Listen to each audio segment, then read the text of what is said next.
This episode is powered by Poddex. I left your mic on when you were like, ready, so that's how the show's going to start.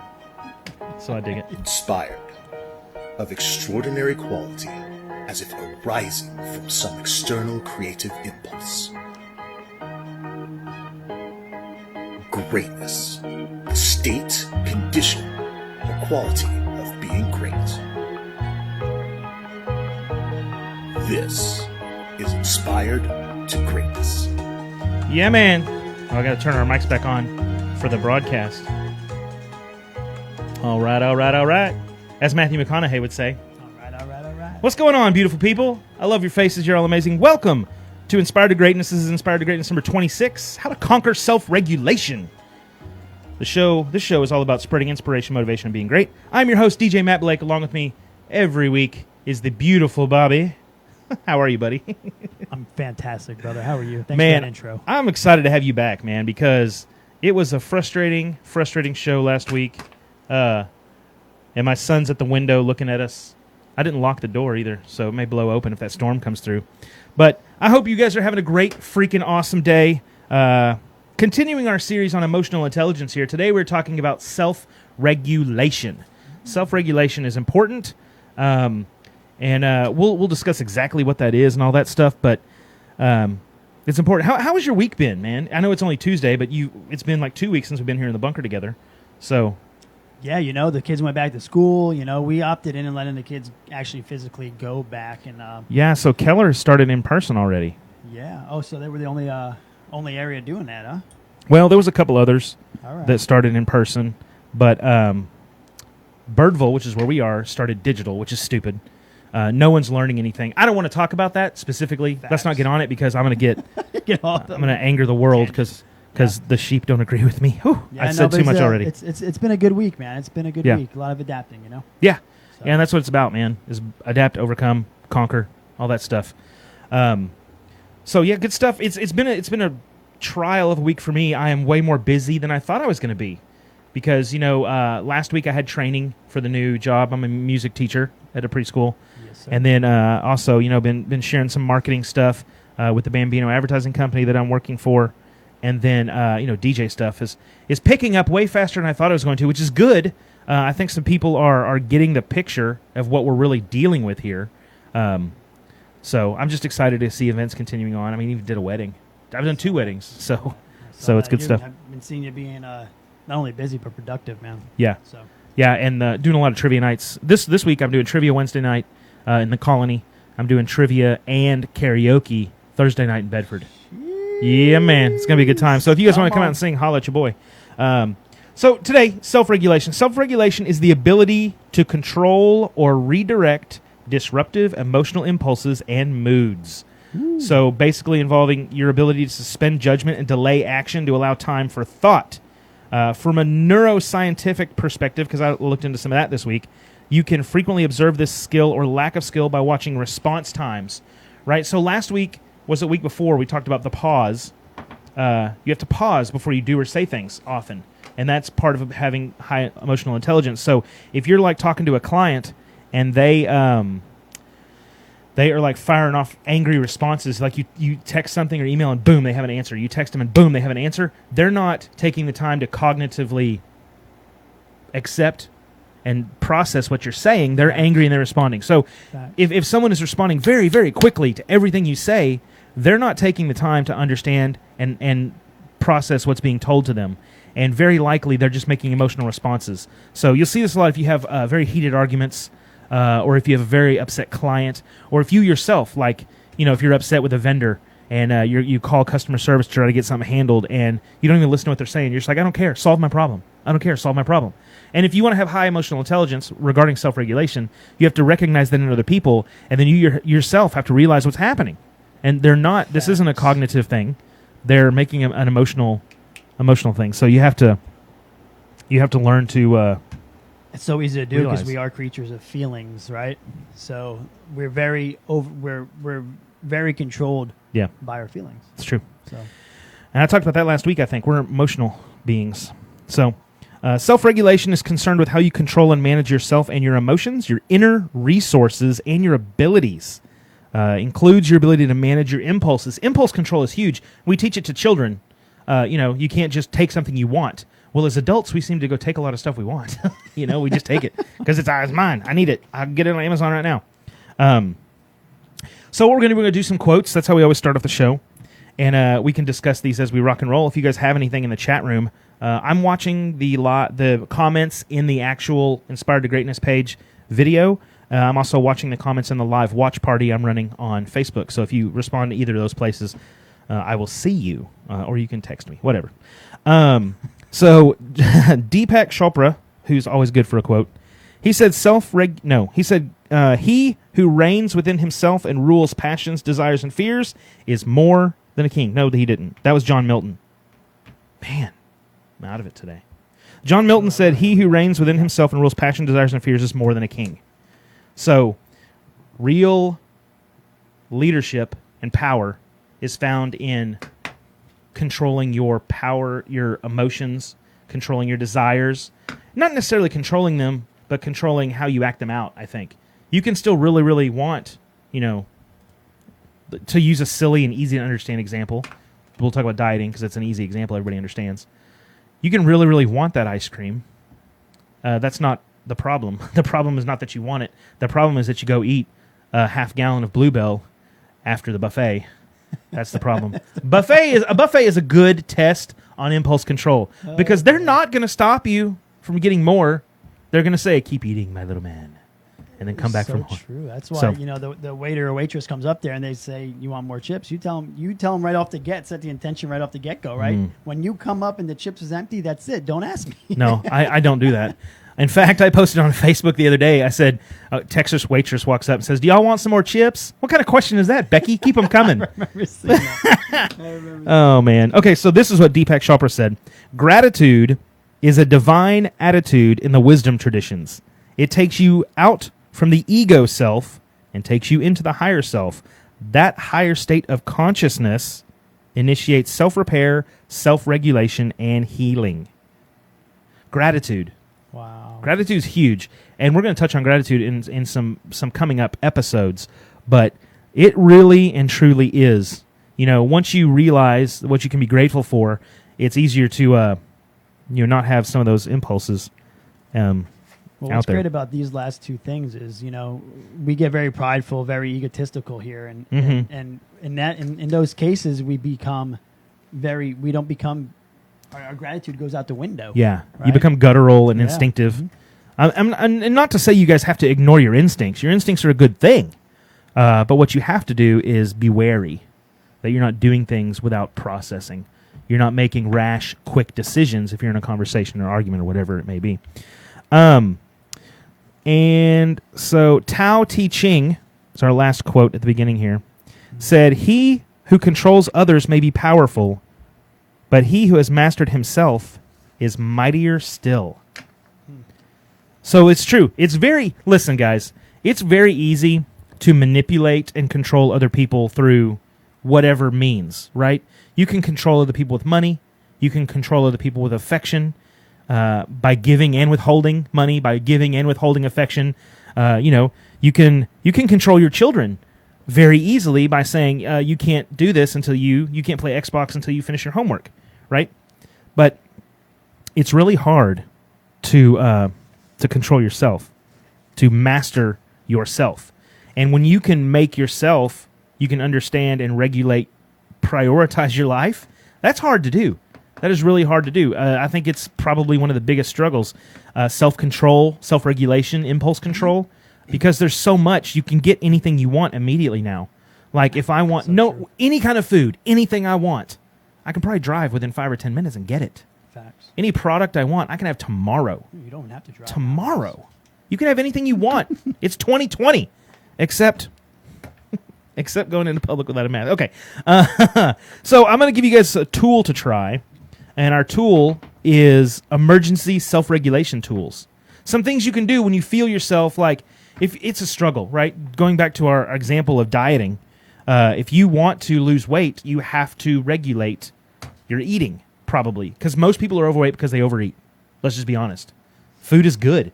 We use food. There's comfort food, right? We use food to comfort ourselves, folks. What happens if you use exercise to comfort yourself in place of that food? Be nice. Yeah, I've been there. I've used that. Absolutely. But so when you feel yourself like you can get nervous and stressed out, and then you go to that comfortable place instead of controlling yourself, right? So here's some emergency self-regulating tools, right? Deep breathing with an exaggerated exhale tells the brain that you are safe and can calm down, right? So if you're trying to self-regulate and break a bad habit, right? Some smoking or drinking or, I don't know, carousing or going out every night and getting schnookered, whatever it is, eating too much. If you try to stop that on your own, it's difficult. But when you're trying to self-regulate, you can get panicky. Like, oh man, I just need a drink. Or oh, I'm really hungry, and you like feel stressful about it. So exaggerated deep breath and a gigantic exhale. That tells your body, like neurologically, calms you down. Something I did, I don't know if I mentioned it on the show. I went to a hypnotist, and it was amazing.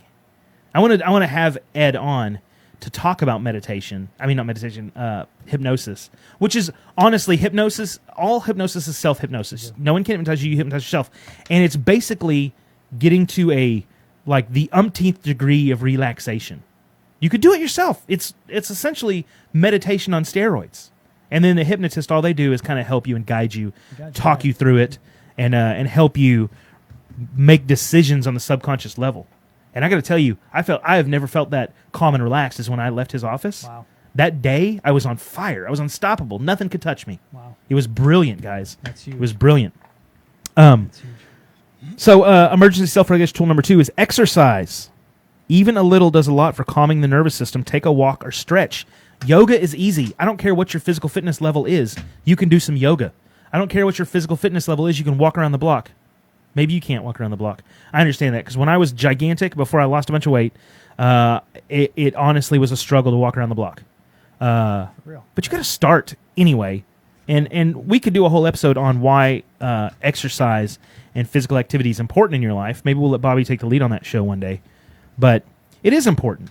And it releases chemicals and hormones in your brain that tell you you're good, that calm you down. And really, calming techniques are a key to self-regulation. Because if you're frantic or fearful or nervous, it is desperately hard to regulate your actions because you get that fight or flight response. Right? That's a good point, yeah. Especially, imagine the last time you were in a fight with your significant other, like an argument, like heated argument.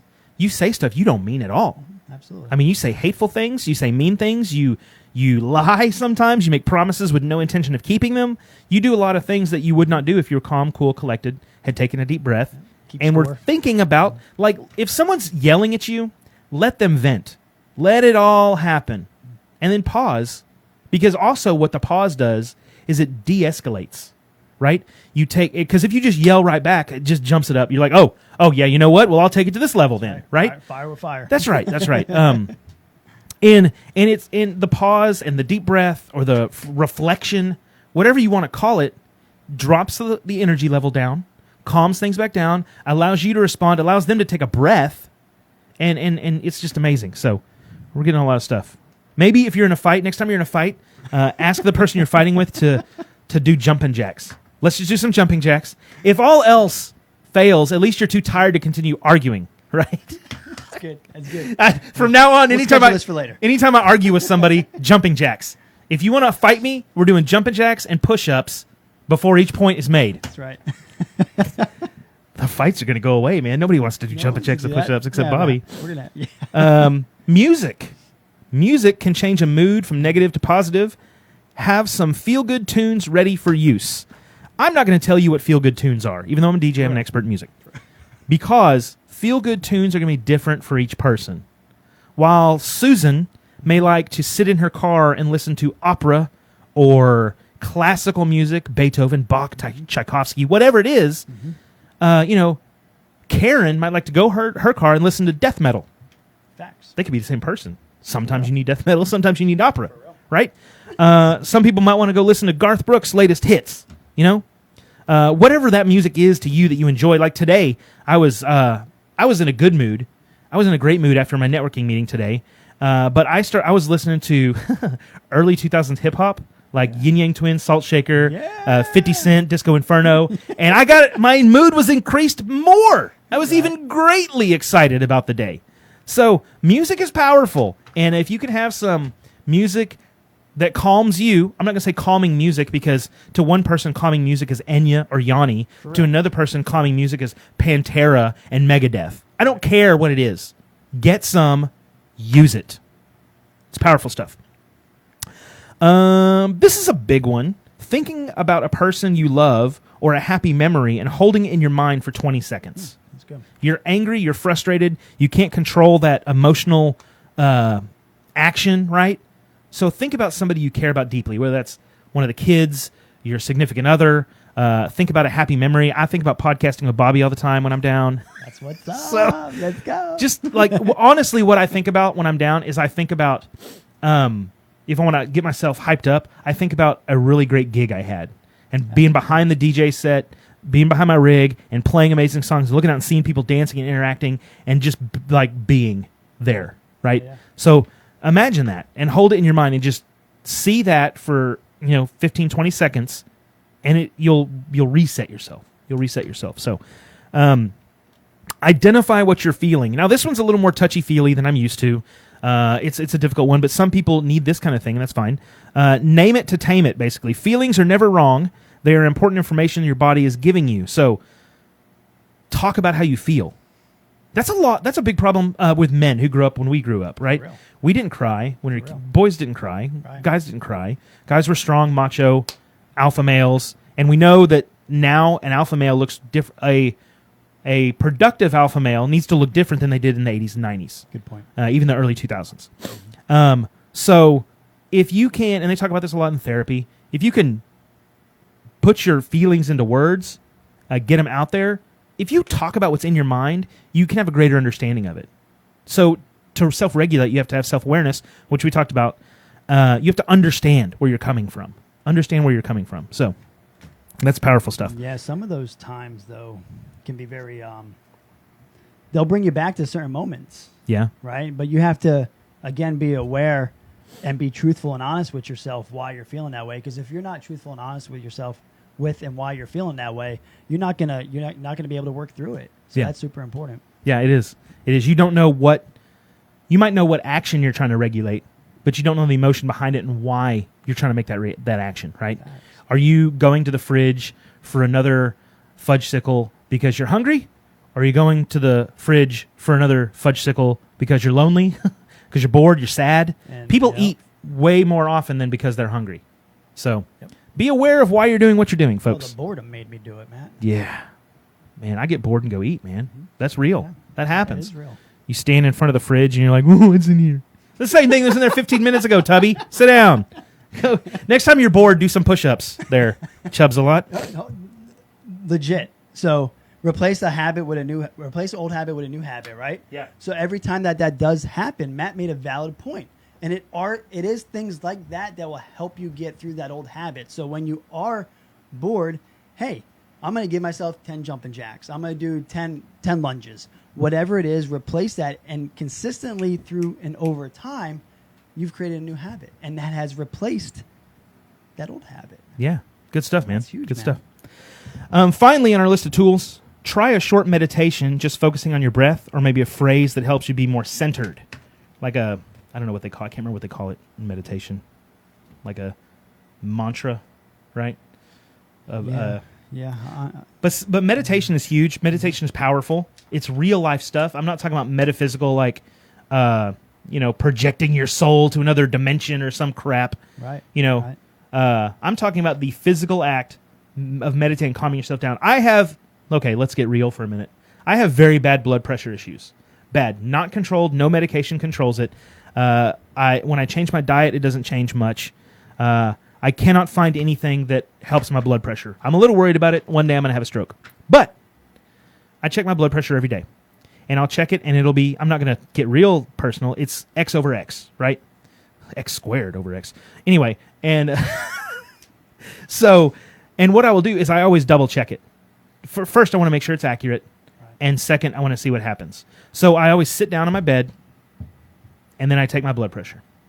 And then, with the cuff still on, I begin deep breathing, sort of like meditation. I give myself 3 full minutes, in and out, relax, calm, thinking about things that not excite me, but make me happy, and I just chill. And I do it again, take my blood pressure again, and those numbers will drop 15 points every time. I believe it. Now tell me relaxation and meditation is not real. Yeah. But when you can see a physical change, it's real. Somebody's saying they can't hear you very well, so just make sure you're on that microphone or move it in front of you more or something. Thanks, Paul. Paul's getting us in the chat room. Bobby's a soft-spoken guy. He ain't loud like this fool over here. Okay. Now we get to do one of our favorite things. You know what also Yeah. works really well, too? Smile. Smile for 10, 15 seconds. Laugh. Yeah. You know? Laughter is huge, Yeah. man. Laughter Force is yourself huge. to laugh. What do You'll you wind up laughing. Why do you think kids are so happy? So true. I think it is time to do this. This episode is powered by Poddex. Poddex are unique interview questions and episode starting prompts in the palm of your hand. So whether you're a new podcaster or existing broadcaster looking to grow your audience and have more meaningful conversations, you're going to want to check out Poddex. Now, if you want to get 10% off your order right now, you can go to poddex.com and type in coupon code DJ Matt. What's the code? DJ Matt. Yes, that's the code. Check out poddex.com. Take your podcast to the next level. Yes, sir. Thanks so much. Today on Poddex, we're going to play What the Heck. I did this last time by myself, and it was ridiculous and boring. Bro, I've missed you so bad last week. Man, I missed you too, bro. Okay. I'm glad to be back. So on What the Heck, it just gives you some shizzle. Okay. Let's do it, baby. Let's do it. So What the Heck just asked some interesting questions. Oh, this one fell out. Maybe we should use it. Yeah, this let's is do it. Let's do it. Just random. That keeps it exciting. Oh boy. Yeah, it was bad. It's bad. We're gonna do it first. And you guys, if you're watching, you can share along in the chat room. We'll give our answers first, so we got time to watch y'all's. What nickname have you been called that you hate? What nickname have you been called that you hate? And maybe we're gonna explore why we hated it. Okay, I was gonna say a funny one, but I'm gonna go one that actually I hated that kind of hurt. In college, this one complete D-bag alpha male jerk called me Barney Rubble. Interesting. Because I was short and fat. Called me Yeah. Barney Rubble. It pissed me off, man. bet. I was like, you're a jerk, because I couldn't come up with anything. It was not fun. Yeah. We're close to that. I've been called short fry. Short fry? Yeah, and I guess it hurts. Yeah. Yeah. But with self-awareness, you don't have to let it bother you, too. No, but at that age, Yeah, you're yeah. a little kid, Yeah. Oh, I was called So- Fat Matt, all that Yeah. stuff, all that when I was a kid. In fact, why am I telling this story? In 6th grade, good. Let's so hear I it. hated pants, like jeans. Okay. I wore sweatpants until like 7th grade. I was that dork, right? So in 6th grade, I'm wearing sweatpants, and some guy comes down the hall to pants me. Everybody always pants us. Oh, yeah. But he got my underwear, too. Oh, And I'm up against, yeah, and I'm buddy. like, well, all the girls fell in love. But, no.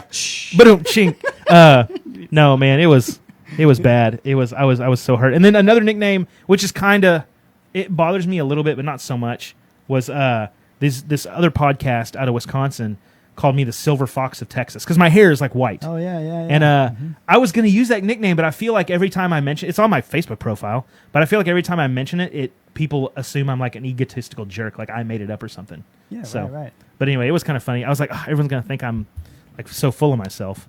I'm just self-aware. Okay, Roll it. Let's go. this is a fun one, man. This is Okay, a fun all one. right, I'm ready. Have you ever accidentally texted the wrong person? How did it turn out? Oh. I'll tell a story. Huh. So I was dating this girl one time, and I had to drop something off at her mother's office. And I went over there, and her mother showed me around to all the different people in the office and stuff. And I got back in my car, and I texted this girl, "Hey, I think your mom just showed me off in her office." And then I realized I texted the mom I didn't text the girl. Yes. Oh my God, it was so embarrassing. So Yes. yeah, that was a bad one. Texting the wrong person. Yes, I've done. When I first ventured out into like network marketing, and I was working with my mentor at the time, I would take screenshots of like a response from someone that I would connect with, and I had taken the screenshot, and I had accidentally thought I sent it to my mentor, but I actually had sent it to the person that sent me the response. So I was like, I didn't know how to react to it, man. I don't remember how I reacted to it. But very awkward moment. That's good stuff. And then one more we'll do. Have you ever had a "this can't be happening" moment, and what was it? This can't be happening. It can be good or bad. Like you could have something bad happen, and like, oh my God, this can't be happening to me. Yeah, you can go on both spectrums of this. I had a "this can't be happening." This is kind of intuitive, maybe about me. Is I did give him more gain, Paul. It's just he's quiet, man. He doesn't talk into the microphone. I have a really great microphone. Talk louder, huh? Man, yeah. All right. Get on it. Get on it. Okay. My mouth is on the microphone half the time. Is this better? Yeah. Cool. You're better. All Maybe right. Paul just doesn't like your voice. Mine was when my first kid was born. When I was like, oh, wow. this can't be happening. It was amazing and overwhelming and just intense, man. And then a couple times when I've been on stage at like a big venue or playing or introducing a band at a huge show, this is amazing. This can't be happening. Yeah, wow. So, wow. I don't have bad stories about this can't be happening moments, except, well, maybe. Yeah, maybe. But not most of the time, for the show. Most of the time, yeah, and most of the time I see it coming, and I'm like, oh no. So usually it's it's finally happening. It's finally happening. Consequences have arrived. You got to be honest with yourself, folks. You got to know that when something really, really bad happens in your life, you're generally most of the time picking up a consequence of what you've done. Oh, that's good. I mean, that's big stuff. Okay. Whew. That was good. Pod decks, man. I love those things. These are man. Those so great. good. We should just do like a whole pod deck show? Yeah. Let's do it. Well, we'll do it once a month. We'll do a pod deck show. Okay. And you know when these are going to be really fun? When we start having guests on again, when we finish the series, and we can ask them. And we'll just get our really amazing intuitive answers. We'll get some funny answers from the guests. Hey, I want to go back. Paul said something in the chat room when we were talking about blood pressure and calming and stuff. He said, take your shoes off, go outside. It's called grounding. It lowers blood pressure and relaxes you unless you have bad fire ants. Fire ants are a real threat here in the great state of Tejas. And that grounding's a real thing, you know? Yeah. Matt, we're both guys of men of faith and men of God, and, that's how that's where over the last couple of years I've really, really connected when I'm going through adversity, problems, whatever it is. Yeah. Yeah. So that's good stuff. I was finally back in person church service this week. Yeah. It's been a while. And so I've not been to in-person church service in 5 months. And this Sunday I was in 3 church services. Yeah, buddy, let's go. I was so the church that I'm the teacher at the preschool. They hired me to run sound at their in-person. I'm fixing to sneeze. All right, get it. Oh boy. They hired me to run sound at their new in-person. Yeah, we got the Rona. So that was fun. So I got to hear that church service, and then I drove. That was at 8:15 to 9, and then I drove back down here, picked up the kids, and went to service at our church at 11. Wow. So from 11 to 12, I was in service at my church, and then Sunday, I'm so excited. It's crazy I haven't mentioned this yet, but 2 of my boys finished confirmation this year. Yes, and we had our confirmation service, and it was just beautiful, and I'm so proud of there is nothing more amazing than the pride of a father. Like, it's raining this is awesome. So much pride, and not like bad pride, but I'm just so proud of the young men they are. Mm-hmm. They are bold and faithful and good, not to each other, but to everybody else. Yeah, for real. It is for real. It is amazing. Paul asked if my head caught on fire when I walked into church. Listen, Paul, young man, we're gonna have to get Paul on the show sometime. That could be fun. Boy. Paul's on fire. Okay, let's get back into it. Emotional self-regulation, or emotional regulation, is the ability to respond to the ongoing demands of experience with the range of emotions in a manner that is socially tolerable and sufficiently flexible to permit spontaneous reactions, as well as the ability to delay spontaneous reactions as needed. Wow. That's a lot.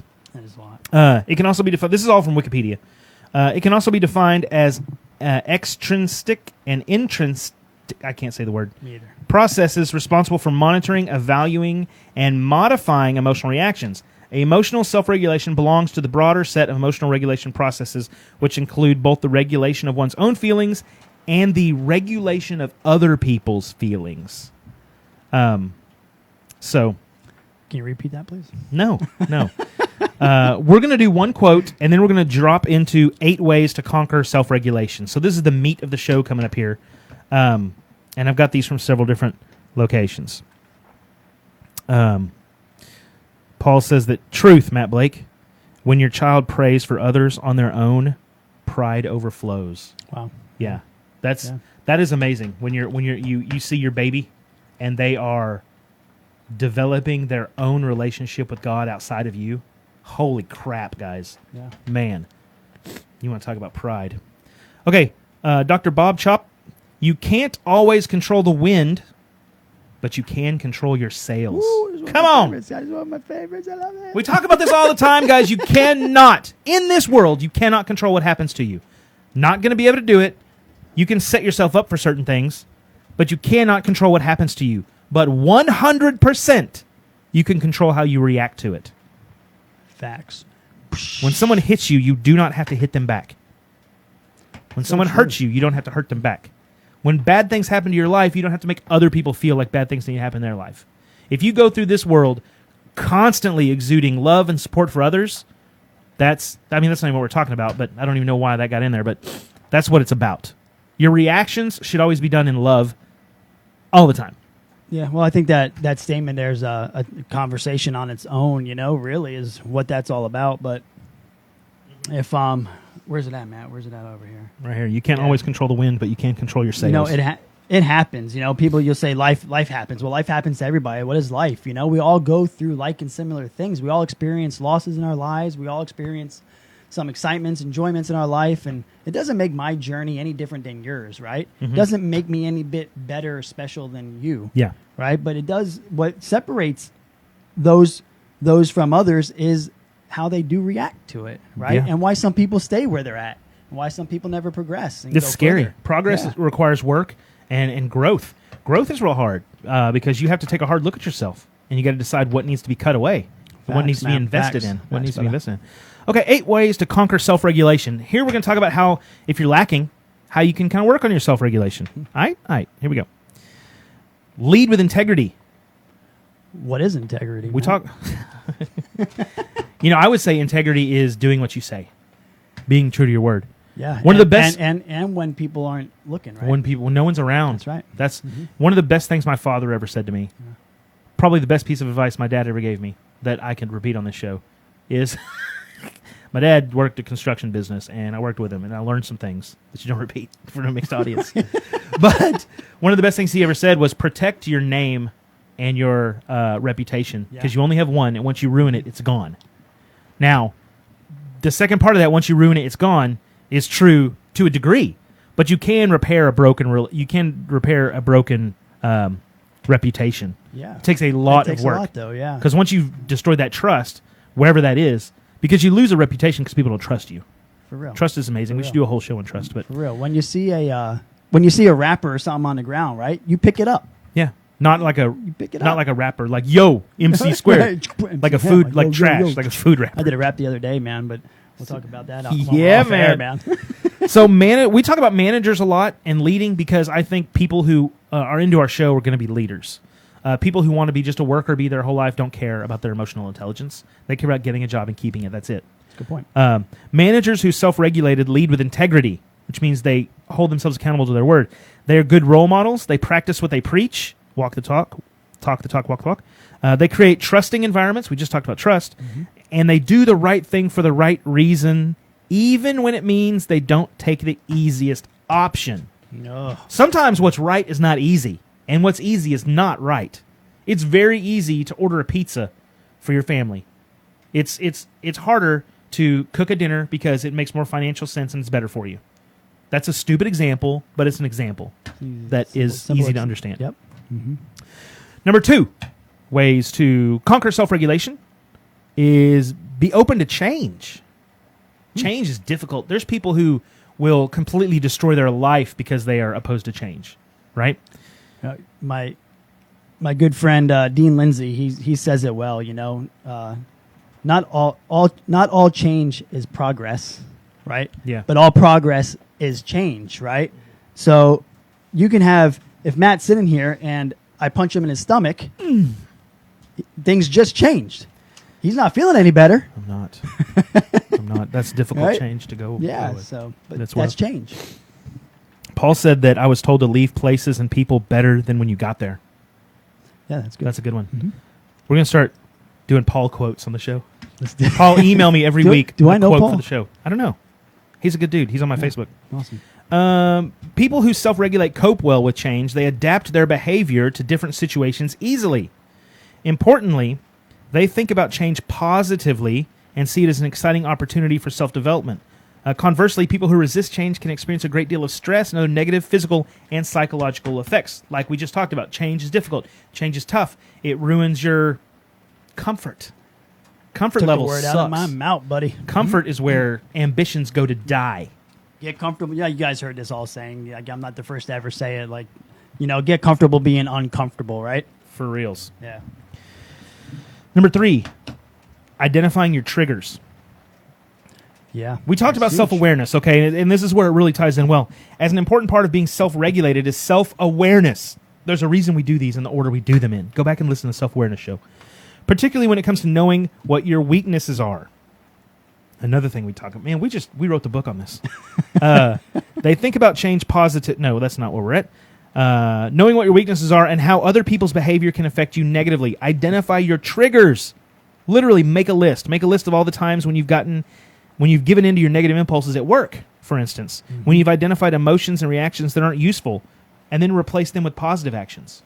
Instead of yelling at your kids when they've upset you, say, stop, come here, do some push-ups with me for a minute, and then talk about it. Like, if you're about to make a big decision in your life, make sure you have time to stop and reflect on it. Like, instead of screaming or whatever, you gotta identify what's led to you making poor decisions in the past, because we all know what our poor decisions were. You know what they are. You don't have to admit them to anybody else. You don't have to admit the mistakes you've made to other people. Secret, they already know. But when you can admit, Paul says his triggers is Dallas traffic. I'm with you. So Paul should just not drive anymore. Get a hang glider. You have to admit your mistakes to yourself. And that comes with something very, very difficult. Very, very difficult. And that is apologizing. When you can apologize, then you understand you made a mistake, or that you were at fault in some way. Now, I apologize all the time. I apologize when I don't feel like I've done something wrong, but if I've done something in a way that was misunderstood, then I should have communicated better, and so I'm sorry. Facts. Right? Apology is powerful, because when you say I'm sorry to someone, unless they're just a bad person, and if someone apologizes to you, it's really hard to keep berating them. It's really hard. It takes a lot of gumption to keep throwing someone's malfeasance in their face when they've already apologized for it. I'm not saying it's impossible. Mm-hmm. There's people who've done things to me who've apologized, and I'm still upset about it, and I still hold it against them. That's my bad. That's my fault. They apologize. It should be over. At least if you're going to live a Christian life. Right? If you're going to live a good human life. I know not everybody who is in the world is a Christian. Not everybody who listens to the show is a Christian. Certainly not all my friends are Christians. But if you act like a Christian, you're just being a good person. Right? So when I say it's a Christian thing to do, it doesn't mean like if you're not faithful, if you're not a godly person, you can't act in that way. Shoot, I know some atheist folks, which I don't believe in atheists because God believes in you. I know some atheist folks who are way nicer, gentler, kinder people than some Christian folks I know. It's not about your faith that makes you that way. Faith can help you. Faith can transform somebody. But it's about choosing to be a good person. It's about being self-aware, self-regulating. Good point. So, like, if you, want to go do drugs, you have to self-regulate. It doesn't mean you're, a horrible person. Okay. Yeah, they just got an addiction, right? But if you find something you're doing repeatedly, find a way to do something positive instead in place. Like we talked about, working out instead of yelling, working out instead of eating. Pretty much anything bad you do, just work out instead. Then you'll be too tired to do the crappy thing. I don't know. I can't work out instead of play Xbox all the time because I'll never stop working out. There's nothing wrong with doing things that are not super productive. You have to have downtime. You have to. Even like people who on the surface, it looks like they go nonstop. Gary Vaynerchuk. No, he sleeps 7 hours a night. He sleeps, and he takes time with his kids. He does things he enjoys. You have to balance it. You have to decide what your level is, because I'm not going to tell you how much time you should spend working, right? So true. When Just you're like- very passionate about what you're doing, it doesn't feel like work, Yeah, right? sure enough. So, that's good. Number 4, this is hard, folks. That's what she said. Practicing self-discipline. In a 2012 study, Masters of the Long Haul, researchers at the Thomas Bateman and Bruce Berry said that self-regulation is the single most important factor in achieving long-term goals. The single most important factor in achieving long-term goals, self-discipline, self-regulation. People who show initiative or work toward challenging goals often encounter difficulties and setbacks. I mean, that's obvious. You're gonna. Facts. But those who are able to keep going eventually succeed. You only fail when you stop. That's legitimately Boom. true. It sounds cliche and it sounds like some doofus mantra you hear at a sales training. But it is 100% true, because if you're still trying, you have not failed. It's not over. If you don't want to fail, don't stop trying. So true, man. Do not stop. Guys, don't. Ever. Nobody ever said, man, I sure am glad I quit. Nobody says that. Nobody. Nobody ever says, man, I sure am glad I quit when I did. All the time people say, I wish I would have tried a little harder. I wish I would have given it a little bit more. I wish I'd have gone the extra mile, because you never know how freaking close you are. You could have your breakthrough tomorrow. You could have your breakthrough tonight. You could have your breakthrough in the morning in the shower. You think, holy crap, I just solved it. It's amazing. Oh my, the world is opening up to me. It's so true. It reminds me of that little, what's that little meme with the guy mining, right?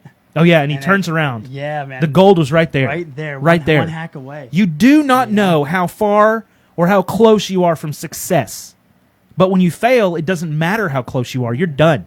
Or when you stop. When you quit, yeah. When you quit, you're done. You will never succeed by quitting. Ever. That honestly, the words quit, like, take them out of your vocabulary, right? It's okay to change jobs. It's okay to change careers. It's not that you quit on the job, Yeah. right? What you're doing is you're transitioning into a new job, a new career that's maybe more now in alignment with where you're heading and what your purpose is, right? Yeah. So reevaluate. If you're not where you want to be, reevaluate what you're doing to get there. If that's not working, first reevaluate why it's not working, right? Because it's probably not working because you're not working, Yeah. right? So be self-aware of what you're doing and what you're applying. I'm going to give you guys one right now that's personal and is current in my life. So I've been doing a lot of trivia nights. Now I'm starting to do karaoke, DJing. Those are in pubs and bars. Sometimes you get a free tab. Sometimes they pay part of your tab. And so I have been drinking way more than I usually do, you know? And a lot of my clients recently are wanting to meet at like restaurants to Starbucks, because you can't sit down at Can't get in Starbucks there, right now. right. And so I don't drink excessively, but I started drinking again. Well, more. Right. You know, I'm usually a 4 or 5 times a month kind of guy. But there's been weeks when I've drank 4 or 5 times a week. And I decided, I don't know what it was, 2 or 3 days ago, that I'm not drinking at all anymore. No alcohol till the new year. That's a long time from now. Now, no alcohol is a starting step for me. Because 6 years ago, when I was 275 pounds, big boy, and I decided I was going to make changes and start running and eat better, the first thing I did was cut out alcohol. Now, I love a drink. I love a drink. I have a nickname related to whiskey. I mean, I love to drink. I don't love it because I'm addicted to it. I love it because you have a good time and it tastes good and there's different flavors and there's all kinds of fun stuff around it. 9 months, I stopped. Not a single drop of alcohol. In fact, I went 8 months without drinking a single calorie. And it made a huge difference. Not only did I drinking is a negative habit. It is. It's not really great for you. And generally it's not productive. I'm not saying don't drink. I'm saying there's something like smoking. They're negative habits. So I took a negative habit, drinking, and I'm doing again, and I'm replacing it with I just drink a lot of water. Like I went to trivia last night, Monday night, and had a lot of fun and did not touch alcohol, and I drank like 6 glasses of water. That will pump up your water intake, and what happened? Tuesday morning, I feel great. Now, you don't have to get drunk to feel bad the next morning. Alcohol does stuff to your system. But, so there's just a personal one, man. There, I don't know how I got onto that. Environment will always trump willpower. Your Yeah. environment will always be stronger than your willpower. Yeah. And I keep hitting my face You, on you this. have to be aware of that in the situations and environments and the people that you're putting yourself around, right? Yeah. And there also comes a time where you need to actually put yourself back in it to Yeah. see how much you've grown, Yeah. right? And to see how much you've overcome things. Yeah. Yeah. Like an alcoholic cannot walk into a bar. An alcoholic is going to walk into a bar and drink. So you have to, if you want to make a change, you have to not put yourself into the position where you made the bad choice. Luckily, my willpower to do things trumps my desire to do those sometimes. Other things sometimes. good. Like I don't care about drinking so much. I mean, I have a brand new bottle of whiskey in there. Somebody got me for my birthday, and it is sexy whiskey, dude. It is so good.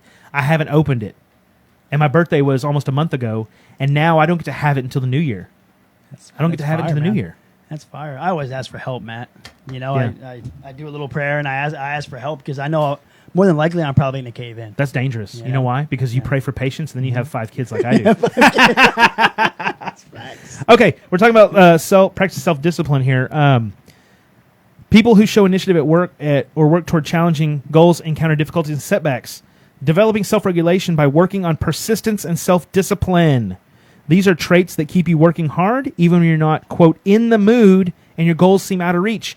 There was a year I ran 365 times in a year. 365 days in a row, and there are days I did not want to run. There are days I did not want to. I ran in sleet. I ran in snow. Oh, howdy Nathan Height watching us. I love that guy. Oh, man. There's days when I was sick. I ran sick. I ran on ice. I ran on snow. I ran in the rain. I ran in the rain in December with a chipped ankle. You just do it. It probably wasn't the most healthy thing I've ever done. But if you look at pictures of me from the beginning of that year, January, and December of that year, I looked like I was Usain Bolt.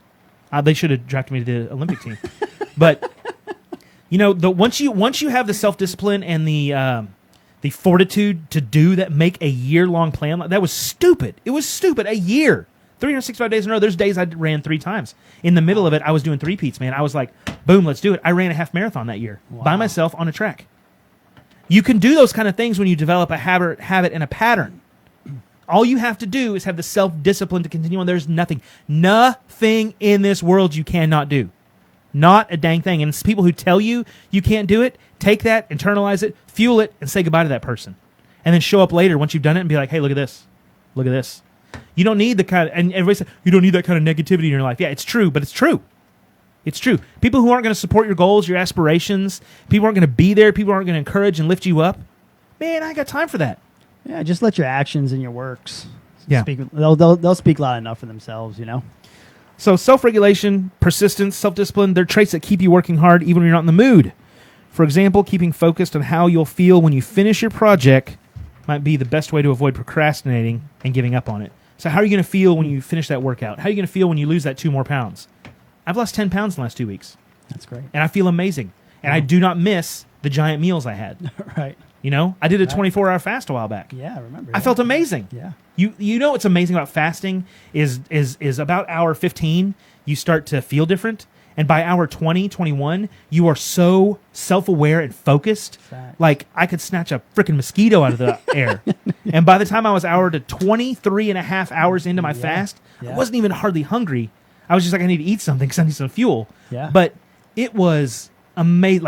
Like you could see everything happening. You knew how your body was reacting to everything because your body's now in this mode of, hey, did you forget I'm here?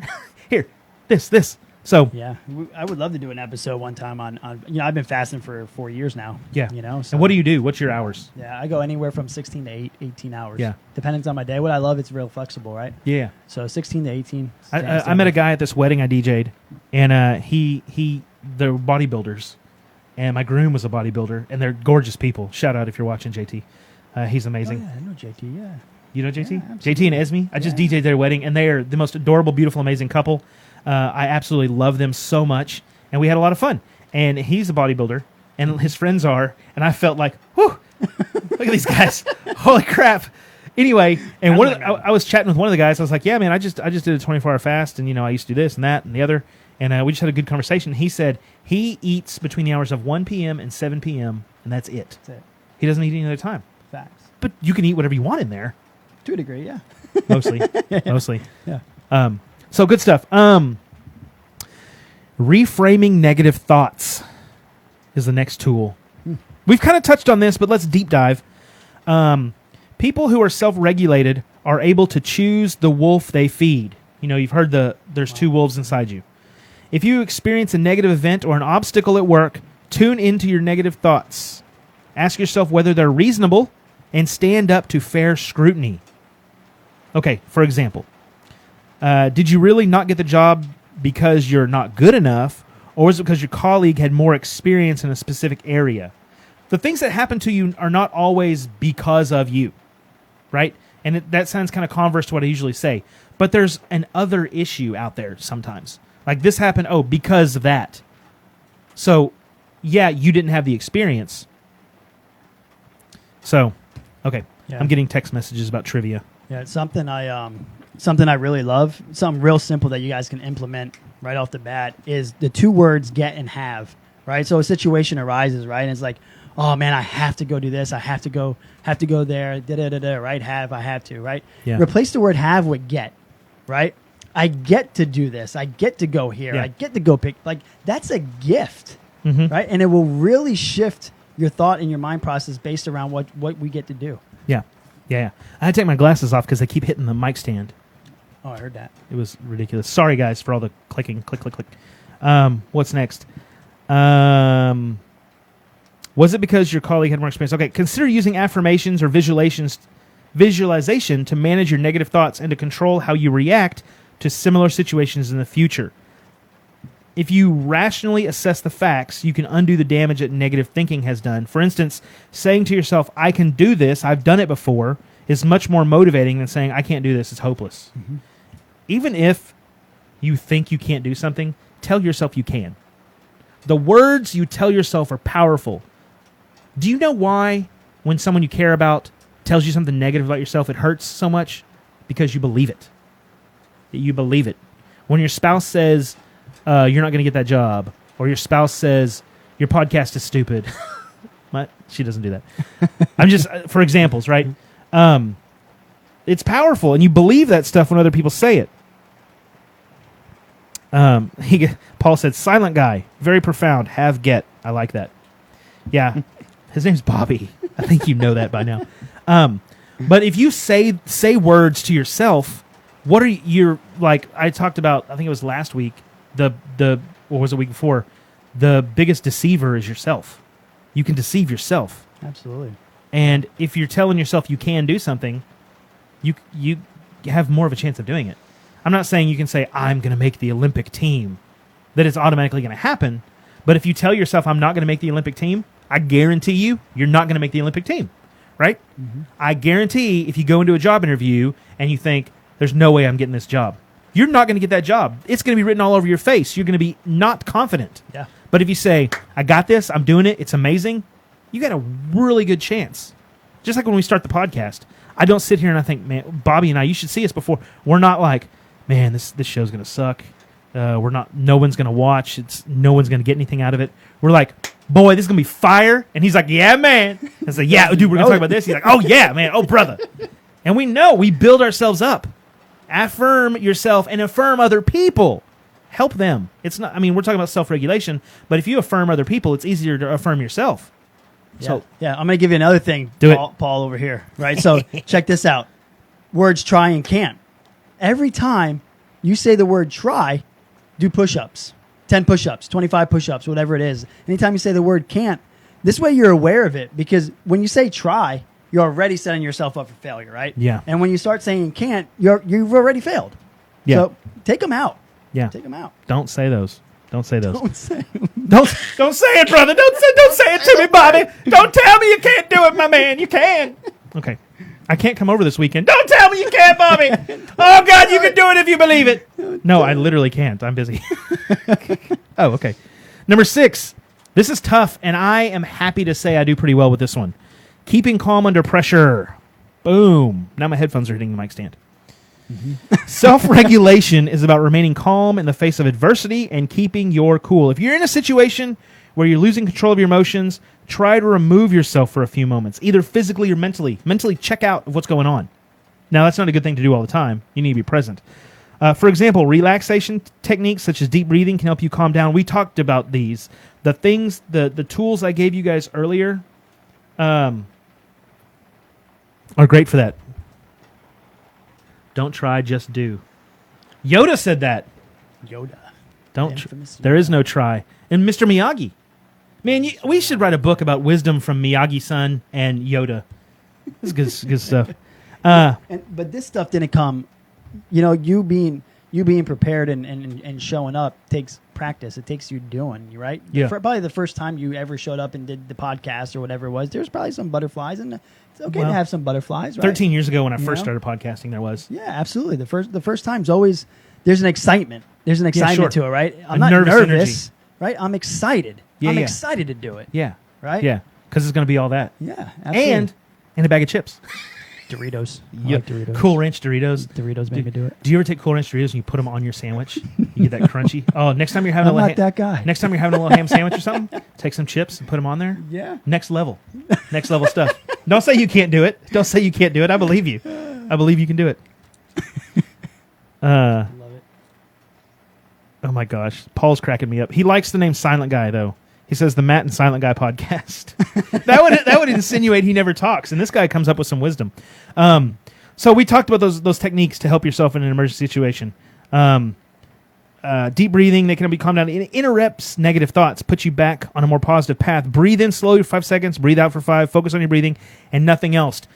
I learned some techniques in that hypnosis, man. I got to get Ed on the damn show. Let's do it. The guy is dope. He is so, we'll have to turn his gain way up because he's very soft-spoken. But he's an amazing gentleman. I've known him for probably 10 or 12 years. And every time I hear him talk, I get stuff out of it. A time. Keeping calm under pressure speaks for itself. You have to remain calm. When your kids are driving you nuts, you start yelling at your kids, that's not going to be a good situation. I'm not saying that because I'm like, you guys can't do it. I'm saying it because convicted here. I've done it.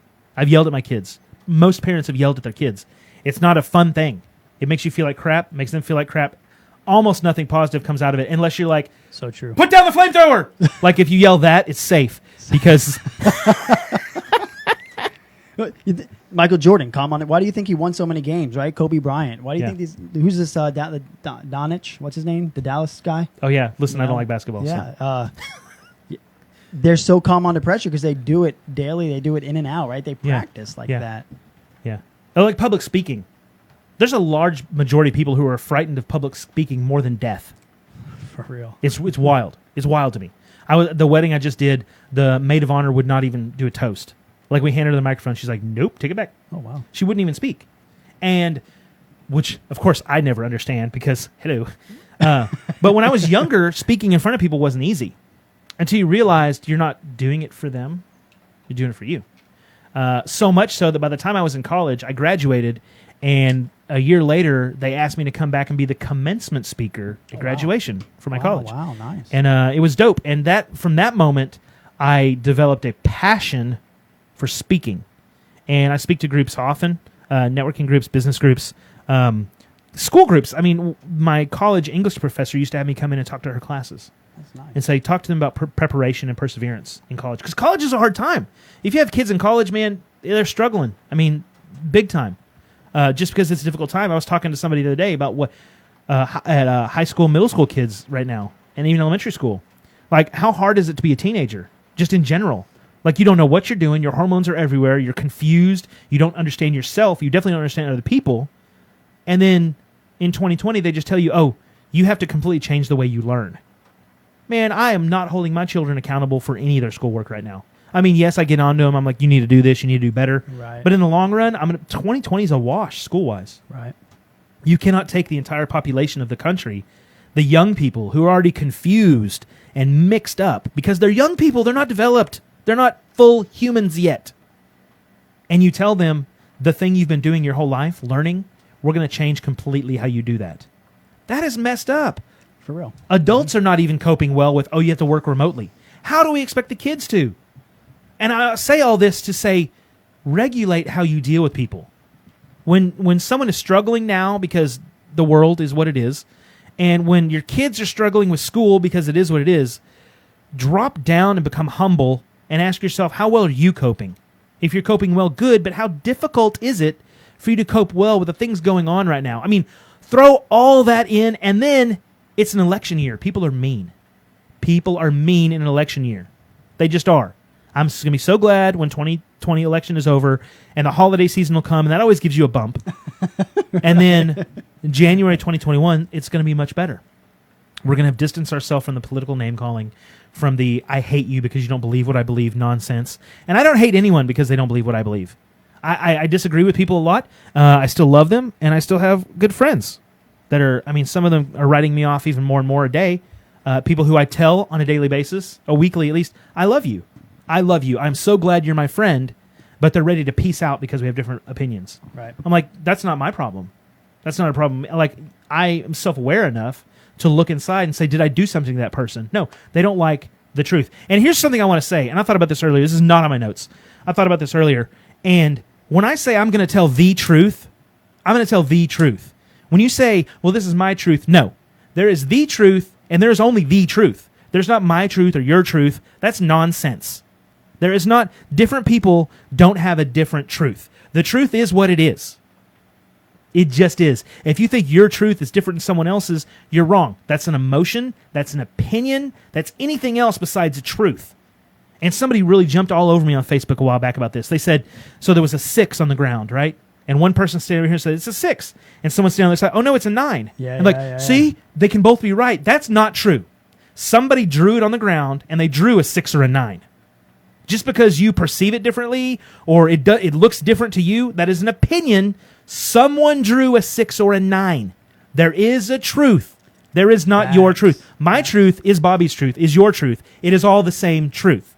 Don't give me this crap about, well, my truth is that I could... No, it's your opinion and you're rationalizing it. Probably, this is going to be harsh, probably so you don't have to be accountable to yourself or someone else.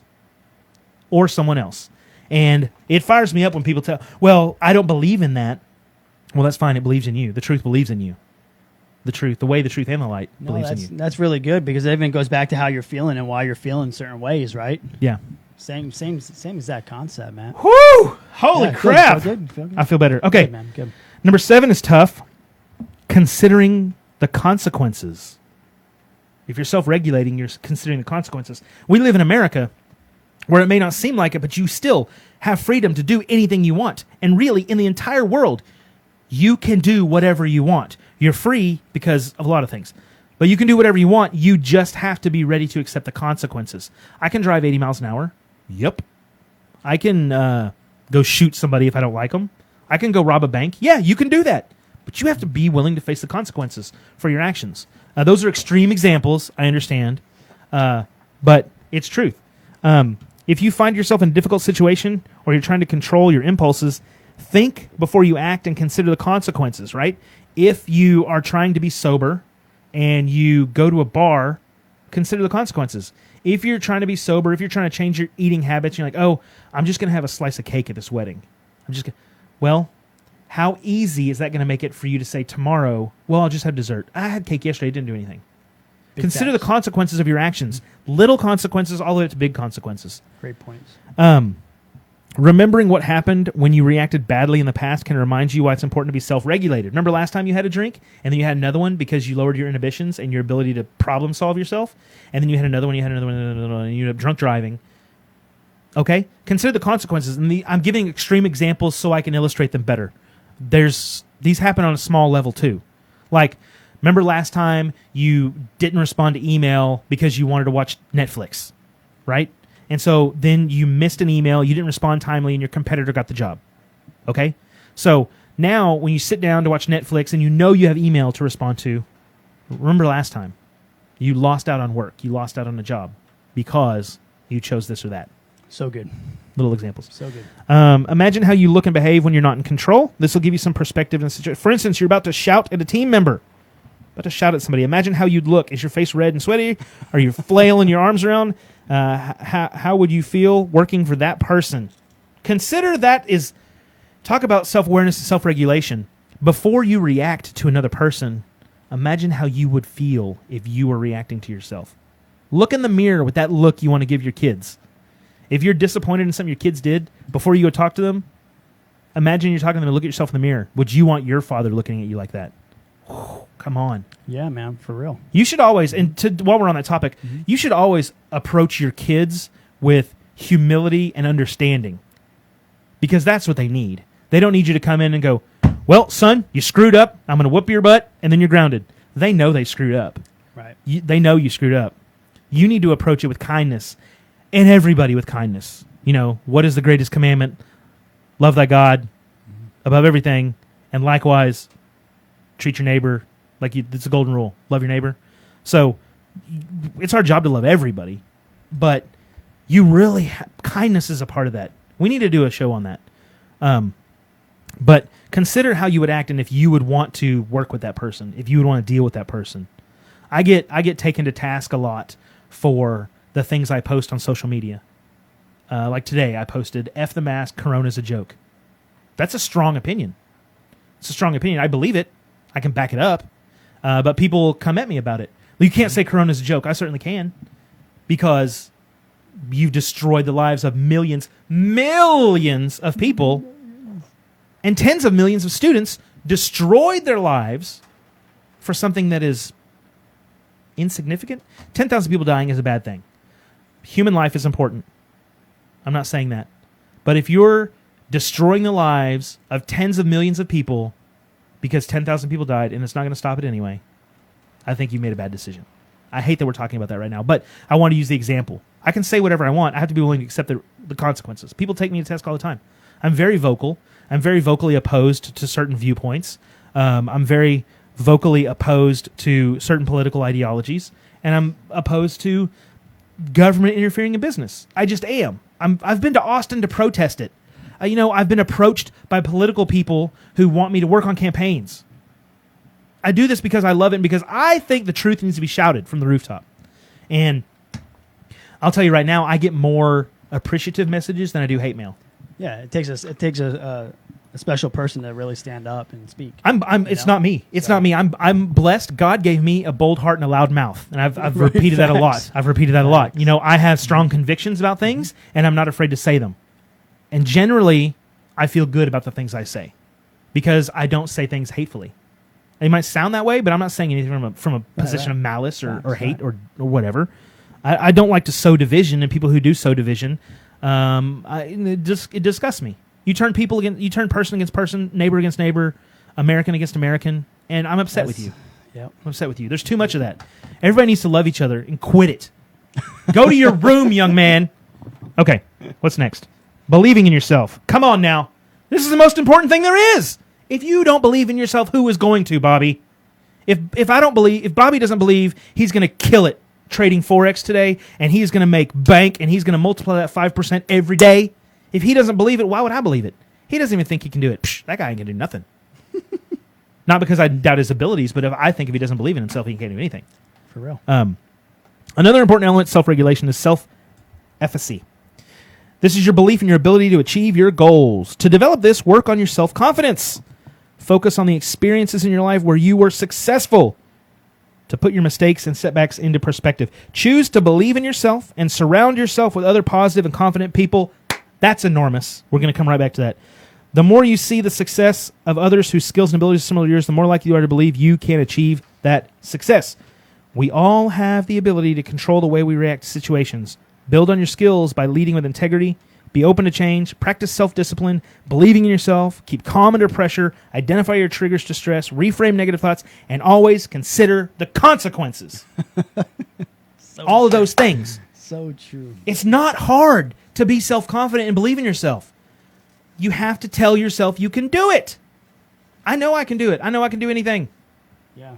I know I can do anything. No, And these are good, Matt. It's good stuff, These man. are good, man. Like, and depending where you're at on your journey, right? There's going to be times of doubt, and this is where surrounding yourself with people and finding a mentor is super important, because you know what a mentor does? A mentor helps guide you. A mentor will help direct you. A mentor will see things in you that you actually see before yourself, right? So that's the mentor's job. The mentor's job is to open you up to these things. And then over time, as you go through and you experience it, what happens? You start believing more. Yeah. It starts stacking on top. Oh, I did do that. Oh, I remember when I was doing this. Oh, I can do that. I just have to apply it in a different environment now. Sometimes you can't say, I'm going to do this and step right off into it and do it. There's steps, right? I couldn't go run a 5K. I wanted to. I couldn't go run a 5K 6 years ago. But what I could do is start. You start at it, right? And a big part of this, folks, was something I don't even think we've mentioned yet, is maintaining focus. Focus. We did a show on focus one time. Go listen to it. But maintaining your focus on where you want to go and what you want to do is going to keep you on track. It's going to keep you self-regulated. Focus on where you're going. Okay, I want to go over there. If I do this thing, does that help me get there? No, forget about it. If I go talk to this person, are they going to put something in my life that's going to help me move forward? Or that's not always the case. Listen, you don't only have to have relationships with people who profit in your life, right? You can have a relationship with somebody where you profit in their life, where you build them up and help them along their journey, and you get nothing out of it. That's fine. That's fine. You're doing a good thing, and you're going to be better because of it. And I tell you right now, if you are a good friend and you help somebody and you see them succeed, it's going to fuel you. It's going to fuel you, just like you when your kids do well. Yeah, that's good. You know, focus. You got to weed out distractions, right? And there are healthy distractions, okay? But I'm going to leave this one pretty simple. If I'm going to the car dealership and I'm going to go buy, I'm looking for a sedan, a family type mobile, and I walk into the Chevy dealership, and I all of a sudden over to the right hand side, I see Look at Camaro. I Look see at the it. Camaro, I see the Corvette, right. Next thing you know, I'm driving home with the Corvette. Right. Totally distracted. My eyes, I lost sight. I lost focus. My eyes went on the shite briny object, and that happens a lot. It happens a lot, and like, if you're working towards something, you need to be aware of what is healthy and what's too much of, right? Because you can easily go away, and you have to stay focused when you're working on a goal, because it's easy to get drawn off, and then you're gonna complain and wonder why you're not where you want to be, right? It's like Pinocchio. Remember Pinocchio was still supposed to go to school, and he got distracted by Good John, and he took him to the island of misfit kids or whatever. Okay. Remember? He said, "I'll go do this. It's so much fun." "Oh, I got to go to school." No. You don't have to go. Come do this. That's right. You never have to go to school again. That's right. You can't get just like you want to eat well. You want to do well. And then you drive down the road and you see a Whataburger sign and a McDonald's sign and a Chick-fil-A. Look, Chick-fil-A is God's chicken, but it's not good for you. That chicken sandwich and waffle fries is 800 calories. Okay? Don't fool yourself into thinking chicken's healthy. I mean, chicken is, but you're eating a fried chicken sandwich and waffle fries. I don't care if they're fried in peanut oil. It's not good for you. I'm not saying you can't do it, but I'm saying if your goal is to lose weight and get in better health, you can't have Chick-fil-A every day. My pleasure. Okay, let's wrap up the show here. I got some more quotes we can discuss, and then we'll just try to wrap it. I didn't even write a summary today. I just thought I would do it from the heart and see what happens. I like it. I'm scared. I'm nervous, but I can do it. You're excited. Done it before. You got it. You got this. The control center of your life is your attitude. If your life is out of control, you ain't got the right attitude. That's convicting. It's your fault, whatever it is. We talk about that all the time. If people could just accept responsibility for the things in their life, golly gee. Oh, boy. That's powerful, for one thing. Wow. Next. My last two quotes are from Aristotle. Not even on purpose. They just happened. I count him braver who overcomes his desires than him who conquers his enemies. For the hardest victory is over self. Oh my gosh. Wow. It seems like we've been talking about this all day. Wow. The hardest victory is over self. The greatest deceiver is yourself. Self-regulation is the single strongest trait to achieve long-term success. This is an important show, guys, and I hope you're listening because I'll get fired up right after this one. Another one from Aristotle. What lies in our power to do also lies in our power not to do. Big facts. Big facts. I love to play on the... Just because you can do this, should you? You know, Malcolm said it best in Jurassic Park. Our scientists were so busy trying to figure out if they could, they didn't stop to think of if they should. Okay? Life finds a way. Okay, listen, guys, this is important stuff. Okay, we joke, we have a good time with it, and I'm glad, man, there's a lot of people watching today, and I'm glad because this is important. Self-regulation is about reaching your goals and not being distracted. Self-regulation is about treating people properly without giving in to anger, hatred. Suffering leads to the dark side. Yoda said that too. Yoda is a wise little green Yoda dude. is so wise. He's like Kermit's grandpa.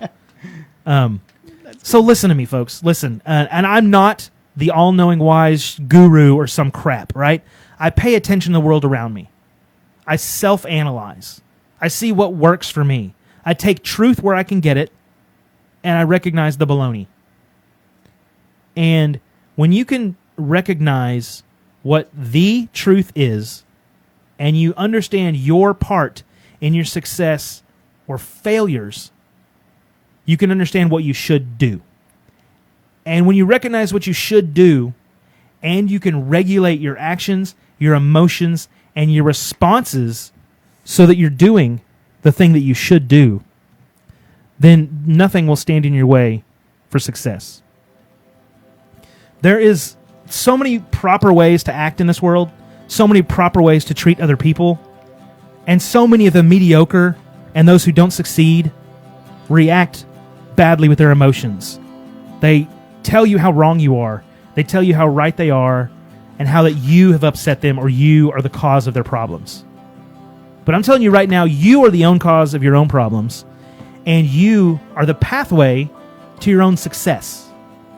So if you can understand what you're doing, why you're doing it, and stay focused on where it is you want to go, and understand you can treat people right along the way and still get ahead, then you're going to have all the success in the world. I want you guys to treat each other well. I want you to treat, ready for this is a big one, I want you to treat yourself well. I want you to take care to know that you're not a failure. As long as you're still trying, as long as you're still going after it, you're not a failure. And nobody can convince you that you are unless you let them. Make good choices that lead toward your happy place in life. Make responsible decisions with your emotions. And do the right thing. If you need help with that, shoot us an email. Talk to us. But do right. Regulate yourself. You're going to be a winner. Emotional intelligence, self-regulation, self-awareness. It's big stuff, people. It's big stuff. I want to thank you guys for joining us on this episode of Inspired to Greatness. Check back with us each and every week. Thank you, brother, for good stuff. Visit our website at itgpodcast.com. Look for us on Spreaker, iTunes, iHeart, Spotify, coming soon on Amazon. If you'd like to be a guest on the show, visit itgpodcast.com/beourguest. If you have questions or topic suggestion, email the show, inspiredtogreatnesspodcast@gmail.com. You can find the show on Facebook at Inspired Podcast and on Instagram at Inspired to Greatness Podcast. And remember, everything is on our website at itgpodcast.com. Bobby, thanks for being here, buddy. Absolutely. My pleasure. The show is so spectacular when this guy's with us. I want to thank him so much. The Fit 4X guy, ladies and gentlemen. Mr. Silent Man. And I'm DJ Matt Blake. Thanks again, my friends. Go do amazing things. Be awesome. Go inspire, motivate, and dominate. Have a great week.